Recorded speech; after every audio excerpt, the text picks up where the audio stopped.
యుద్ధంతో వంట గ్యాస్ కొరత ఏర్పడింది. గ్యాస్ కొరత లేకుండా కేంద్రం చర్యలు తీసుకోవాలన్నారు మంత్రి శ్రీధర్ బాబు. ప్రజలకు ఇబ్బందులు లేకుండా చూడాలని కోరారు. పెద్దపల్లి జిల్లాలో పర్యటించిన మంత్రి శ్రీధర్ బాబు మంథని మున్సిపాలిటీ కౌన్సిల్ సమావేశానికి హాజరయ్యారు. పట్టణ అభివృద్ధిపై సమీక్ష నిర్వహించారు. ఇరాన్ అటువైపున్న ఇజ్రాయెల్ దేశాలకు సంబంధించిన యుద్ధం జరుగుతూ ఉన్న సందర్భంలో మోడీ గ్యాస్ సంబంధించిన అంశం విషయంలో కేంద్ర ప్రభుత్వం స్పందించాలి.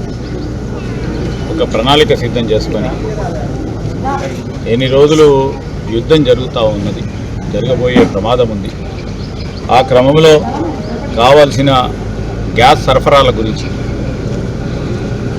మరి దానికి తోడు ఒకవేళ గ్యాస్ సరఫరాకు సంబంధించిన మనకు నిల్వలు వచ్చే గ్యాస్కు సంబంధించినతో పాటు ఎంత నిల్వలు ఉన్నాయి, ఎన్ని రోజులు వస్తాయి, ఎన్ని నెలలు వస్తాయి, ఎన్ని వారాలు వస్తాయి అని చూసి మరి ప్రజలను కూడా సమన్వయం చేస్తూ అదేవిధంగా రాబోయే కాలంలో ఎవరికి కూడా ఈ గ్యాస్ ఇబ్బందులు లేకుండా ఈరోజు మా రాష్ట్ర ప్రభుత్వం కూడా ప్రత్యేకించి